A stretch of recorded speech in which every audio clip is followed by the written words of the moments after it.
អ្នកទាំងអស់គ្នាធ្លាប់ឮគេថាគុំទិញដីអីគុំទិញផ្ទះអីគុំវិនិយោគក្នុងវិស័យចលនាវត្ថុទៀតអីព្រោះអីវាលេងបានផលឬមួយក៏លេងងើបទៀតហើយក្នុងវិស័យមួយនេះខ្ញុំនៅតែមានទស្សនៈមួយទៀតអ្នកទាំងអស់គ្នាត្រូវគិតថាសម័យចេះមនុស្សពេលដែលមានបានចង់បានផ្ទះធំជាងមុនចង់បានដីទលាជាងមុន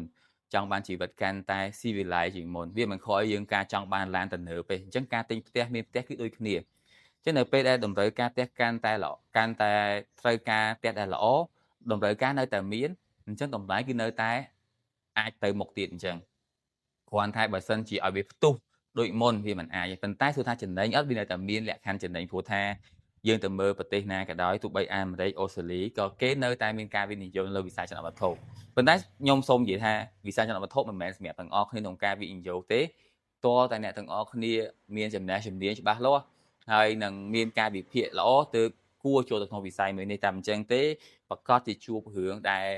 មិនល្អដូចជាការខាតបង់លុយជាច្រើនអញ្ចឹងខ្ញុំនៅតែជឿថាមនុស្សនៅតែចង់បានរបស់ធំជាងមុនល្អជាងមុនពេលដែលគាត់មានចំណូលកាន់តែច្រើនអញ្ចឹងយើងម្នាក់តែងតែចង់បានចំណូលច្រើនហើយយើងតែងតែរំពឹងថា5ឆ្នាំទៅមុខទៀតយើងនឹងអាចរកលុយបានកាន់តែច្រើនជាងនឹងទៀតនេះគឺជារឿងមួយដែលយើងគិតថានៅតែមានតម្រូវការទិញលក់ផ្ទះហើយនឹងដីអញ្ចឹងទី2អ្នកទាំងអស់គ្នាត្រូវគិតថាពីមួយឆ្នាំទៅមួយឆ្នាំសហគ្រិនកាន់តែកើនឡើងហើយប្រទេសយើងគឺកំពុងតែនៅក្នុងលំដាប់ប្រទេសអភិវឌ្ឍកម្រិតមធ្យមកម្រិតទាបហើយយើងនៅត្រូវឈានជើងទៅដល់កម្រិត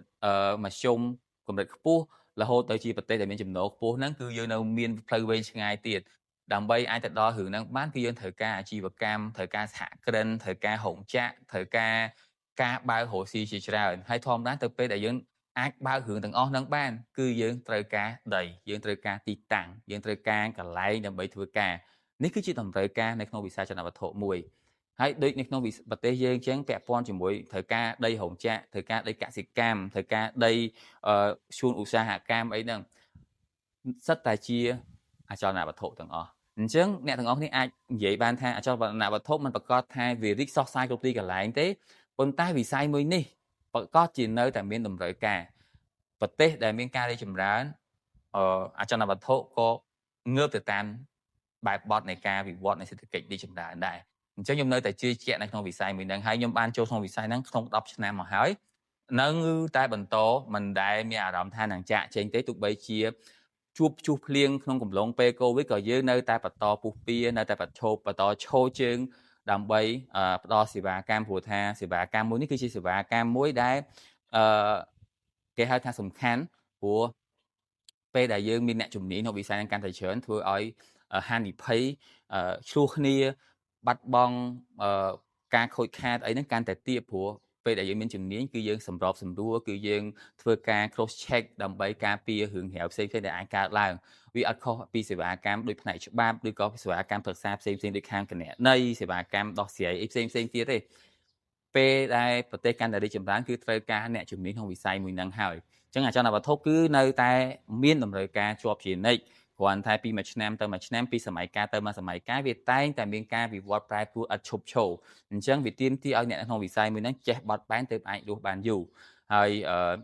ចង់ឈរជើងជាពិសេសប្រកួតប្រជែងជាមួយនឹងក្រុមហ៊ុនស្តង់ដារអន្តរជាតិគឺយើងត្រូវតែវិវត្តទៅតាមនឹងដែរអញ្ចឹងសម្រាប់ខ្ញុំនៅតែជឿជាក់ថាវិស័យមួយនេះគឺនៅតែមាន